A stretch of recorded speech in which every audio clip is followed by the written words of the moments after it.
My name is Kenneth Tharp. I have been working in dance for my whole life. I started dancing when I was 5 years old, when I was living in Glasgow. So I used to have a thick Glaswegian accent in my early childhood until we moved to Cambridge, and I lost it. But I like to think I can slip back into it, you know, when I want. If looking at my whole career as a span, I think you could probably split it into two halves, in that I spent the first 25 years of my career as a professional dance artist, as a performer, and then later on a choreographer and a teacher and a director. And then for just over 9 years, I was chief executive of a dance organisation called B.A.i.D. So really I spent time being an artist and time supporting artists.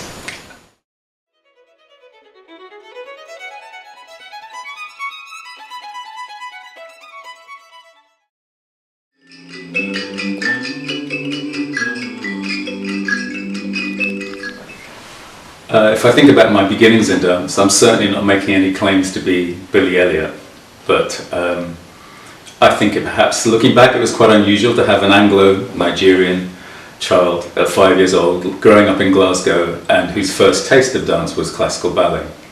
I was the only boy. I gather I wasn't always particularly well behaved, I'm ashamed to say, but I think I must have wanted to dance, because I think if I wanted an easy way out, I'd have just carried on misbehaving. And so yeah, once I got the bug, I never really stopped. My first teacher was a lady called Catherine Marks. She was English.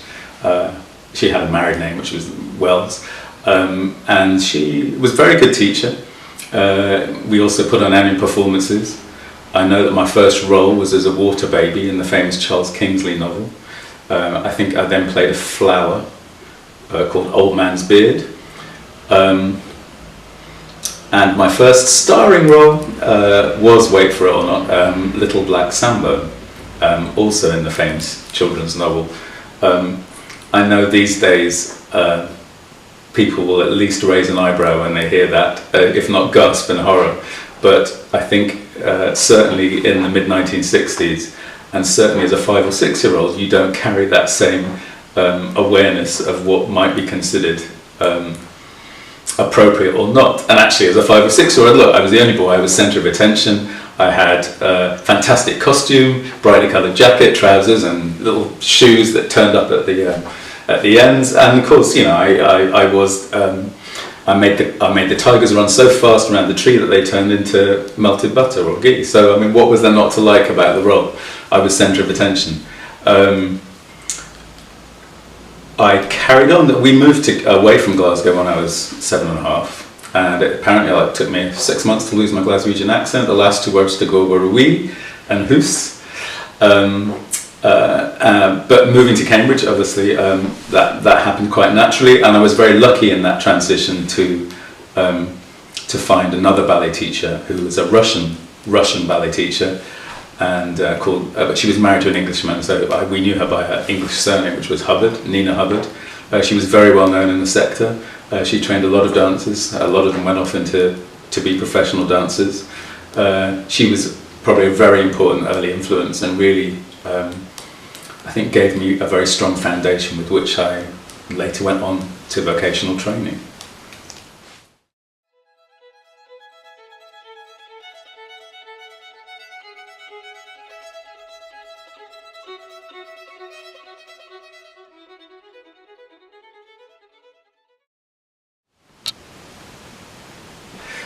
I think one of the important turning points perhaps in deciding my direction as a dancer was that up until a certain age I had only really experienced classical ballet alongside a bit of Russian and Hungarian folk dance, and if you'd mentioned contemporary dance to me, I think I would have, as my dear godmother tried to, I think I would have said that it was for people who couldn't dance and was all rolling around on the floor. I was very dismissive, but that was really due to ignorance. And the thing that changed my mind, and I think changed my destiny, was in my mid-teens, at about 16, 17, seeing London Contemporary Dance Theatre company perform at the Cambridge Arts Theatre.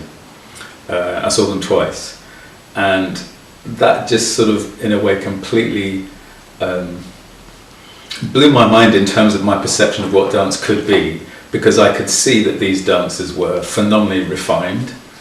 I had huge respect for them, but they were fascinating because the language was different. It was different to the ballet vocabulary, even though I could see that there was a refinement that I associated with ballet. And some of the work I was more ready for than others, and others kind of mystified me, but I was sort of captivated, and I suddenly knew that that's what I wanted to do. So instead of going off to ballet school, I auditioned for the London, well, it was then called the London School of Contemporary Dance. It's now London Contemporary Dance School, but at the place.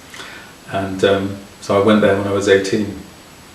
I would add though, I did audition for the Royal Ballet School when I was, I think just officially 2 months too old, when I was 17 year something, because actually at that stage I had thought that it would give me a fantastic training. I think I already knew instinctively that there wasn't a place for me in that company.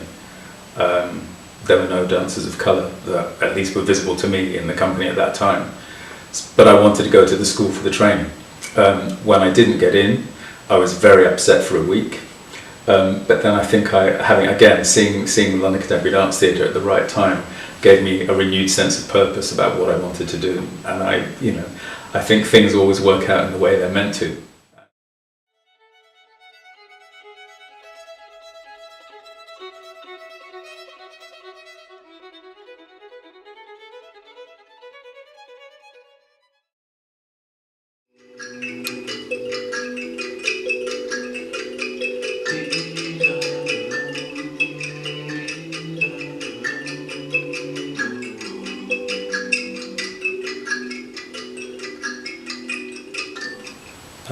Coming to London to train at the place, I think immediately thrust me into a completely different world. There were so many extraordinary people, teachers, and the environment at the place was so extraordinary, especially having the school and London Contemporary Dance Theatre and this professional company with those amazing artists side by side made a huge difference. When you wanted to know how it should be done and what you should be doing, one just you press your nose to the studio window and look through and be inspired. I think, right, now I know what I'm aiming for, and you go back into the studio and work your little buns off. But there were some extraordinary people. The place attracted, I think, over the years, incredible people. Not least, of course, the founding artistic director Robert Cohan, who probably, actually I take that word back, not probably, I think without doubt has been the person in dance who has had most influence on me, not just as a dancer, but I think in shaping part of who I am as a person, and for which will be forever grateful. And again, Bob also helped attract some other fantastic people, some from the United States and from the Graham Company, like Jane Dudley and Nina Fonaroff, who taught choreography, Juliet Fisher later on, Noemi Lapsison, Bill Luther. The list is endless. And so I think the privilege was being in this hothouse environment, being taught by the most amazing people, and an inspiring environment, with also a theatre there, and then either watching London Contemporary Dance Theatre in the theatre at the place, very close up, or when they were at Sadler's Wells, going up there to watch them. I still actually have my notebook from my first week at the place, and in it tells me that at that time that company was doing a 3-week season at Sadler's Wells with 7 different programmes. And about 18 different pieces, as well as a lecture den and a gala.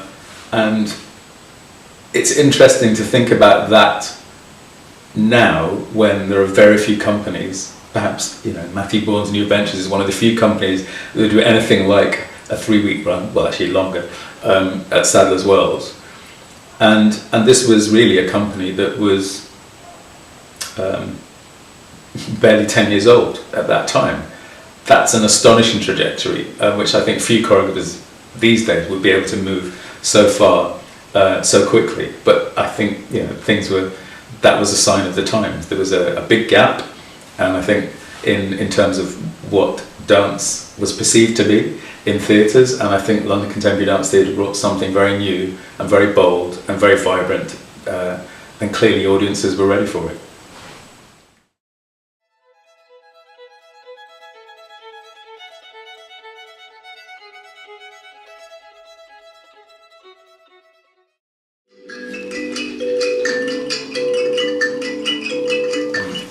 One of the ways that people, I think critics, but I think one of the ways that people used to describe London Contemporary Dance Theatre as a company was as a company of soloists. I think the largest the company was 21, I think, possibly 22.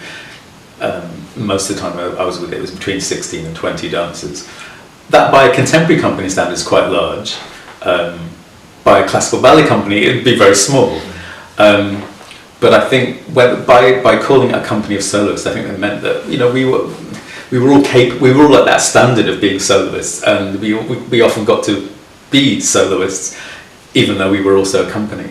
But I think it was also because people were, I think, allowed to be very individual, and that may have been one of the reasons that I remember we had some people come from the BBC to interview us, and actually what was unusual was the interviews were all young people. I think they were teenagers, and they were doing a series of programs, and they were working their way through the alphabet. And I think this program they got to R, and it was R for racism. And one of the reasons they'd ended up coming to interview this company, apart from hopefully we were interesting enough people, but I think they'd heard that the company was very cosmopolitan, and it was. And I remember standing outside the place being interviewed, and this young interviewer, so I can't remember what the question was now, but I do remember how he prefaced the question. He said, so as a black dancer, could you tell me about XYZ? And I said to him, I paused, and then I said, look, before I even attempt to answer that question, I need to tell you that I don't think I can answer that question as a black dancer. And I don't know how much more I explained at the time, but I think that certainly, I think the kind of thing that was in my head was I'm not in denial about who I am. I'm of mixed origin. I'm half English, I'm half Nigerian. I'm very proud and happy with that, but even if I wasn't, I couldn't change it. That is my heritage. But I felt I couldn't, I felt if I was answering a question about dance, I was answering it as a contemporary dancer who'd had a certain training and was in this particular context, but I didn't understand how to answer that question as a black dancer. Because if you're mixed race, it's a slightly strange thing to be asked to identify with one half of yourself and not the other. But also, I don't think I even understood the label. Or at least it was one that I didn't identify with myself at that stage in that context. Interesting enough, I know that if other people were to put a label on me, I've been labelled a black choreographer, and I know that even people who know me well, if they had to put that label, the default label they would put on me is black. Either because that's the way they see things, or perhaps they assume that that's what I might want, even though we've never discussed it, or they assume that's what all people who have any kind of brown skin prefer, which is to identify with one part. For me, it doesn't make sense to ignore the fact that my heritage is British and that I'm Anglo-Nigerian, and I'm proud of both bits and always will be. That doesn't mean that I can't celebrate the part of me that comes from Nigeria and is very happy to come from that, and there's a rich culture of which I'm also very proud of. But I'm also British too. I grew up here in this country, so yeah, I'm both things at the same time. So when it comes to thinking about black dance and what that might mean as a label, I have to say honestly that it's one I've constantly struggled with. And I can understand, having talked to many people about it, that there was a time in dance's history and evolution, both in America and subsequently here, when black as a political label meant something very particular and had a currency and had a resonance which was probably very important to many people. um, in the dance community. But I think as we've gone on, I think the use of that term has become, from my personal point of view, increasingly difficult to actually say what does it mean. If you were talking specifically about African people's dance, or African, dance that comes specifically from the African diaspora, then I feel you should identify it as such, and black seems irrelevant. And if you travel to Nigeria or South Africa and you ask anyone there what does black dance mean, they would look at you and if not at least with a raised eyebrow, if not they would laugh at you, because they can't understand what that label might mean. Here I see many artists who regardless of their colour may choose or choose not to appropriate things from African culture or from black culture. But I also see many artists who might themselves be of colour, who are making work that I would say fits more comfortably into the mainstream contemporary genre, and actually the label black, in terms of the work they're producing, sort of doesn't really mean anything. And I'm not sure that they necessarily would want to somehow in their terms, marginalise their work with a label which, without necessarily denying again their personal heritage, or that they might be of colour, that work or the work they produce, I think many people find it quite uncomfortable to carry that label black dance. But I should say, I don't disrespect anyone who chooses to use that term or feels comfortable with it. I would just say that I have great difficulty in understanding what it means, and I know a lot of other people in the sector have a similar difficulty, maybe for similar reasons or different reasons, in actually defining what that label means.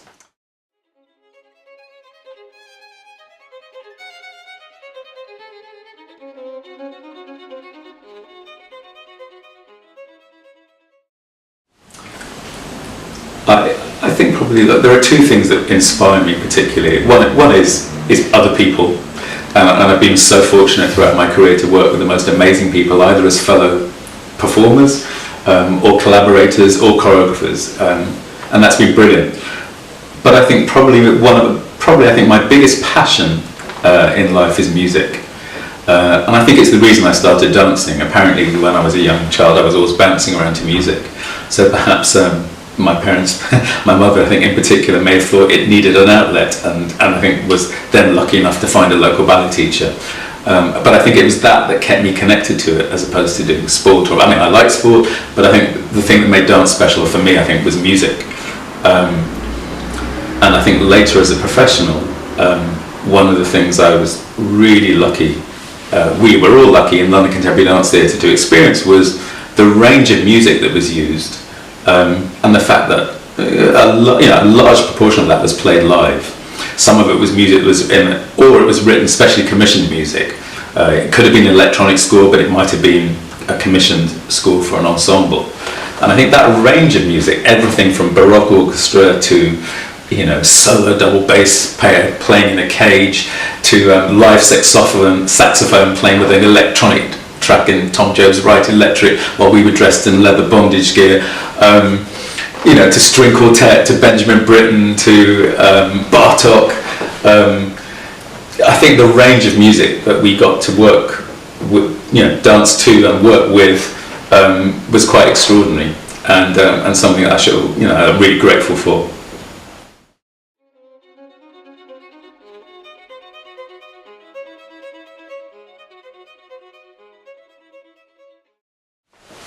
What am I doing now? In 6 months' time, any answer I give now might seem horribly redundant, but in this last 10-11 months since leaving my full-time job as chief executive at the place, I've been really enjoying the first, what I would call, career pause that I've had since I started full-time work in 1982. And in that space, 1 or 2 projects have come up. It's been interesting that they've all been creative or artistic, so I spent 2 months choreographing a new musical in Cape Town. I then came back and did the Elixir project for older dancers at Sadler's Wells, so I was on stage for 2 nights. I then taught a summer school in Italy for a week, and next month I'm going to be doing a few days rehearsing and a little bit of filming, just as a member of an ensemble member in the second Mamma Mia film. So I'm looking forward to that. It won't be fame and fortune. I'll be like the third one from the left at the back. If you squint really carefully, that's my elbow sticking out there. So it's not fame and fortune, but I hope it will be great fun in the studio. I've recently become school governor, and I'm joining the board of 2 arts organisations who I am very happy to support. Yeah, I don't know yet. I don't know whether I will end up being seduced back into a full-time job, or whether I will end up having a portfolio career, which I did for 12 and a half years. So a big question mark about the future. At the moment, taking each day as it comes. You've asked me a difficult question about what would be my legacy. I kind of think that I don't have an answer to that, other than I think legacy is something that other people decide for you.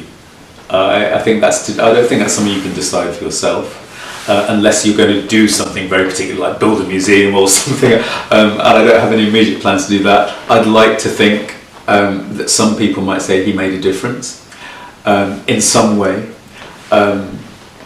I certainly take huge joy in seeing, when I've spent a lot of my career teaching, I take huge joy in seeing people I had a small part in their training flourish and go on to be the artists that I think always thought they should be or could be. That's great, but I don't claim it for myself in that way. I just take joy in it.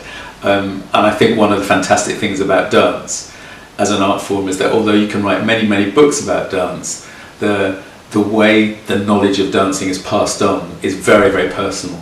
It happens in the studio, it happens from one generation to the next. And so if I look back to my early training, I was taught by some living legends of the ballet russe, 3 of the baby ballerinas, Dana Lysimakova, Alexandra Danilova, Irina Baronova, and some countless other people. And I treasure all that, because part of that knowledge was passed on to me, and in some ways that gets absorbed and processed and passed on to the next. So I think, I'd like to think all of us working in dance really play a part in legacy, because we're all constantly passing on the knowledge to the next generation.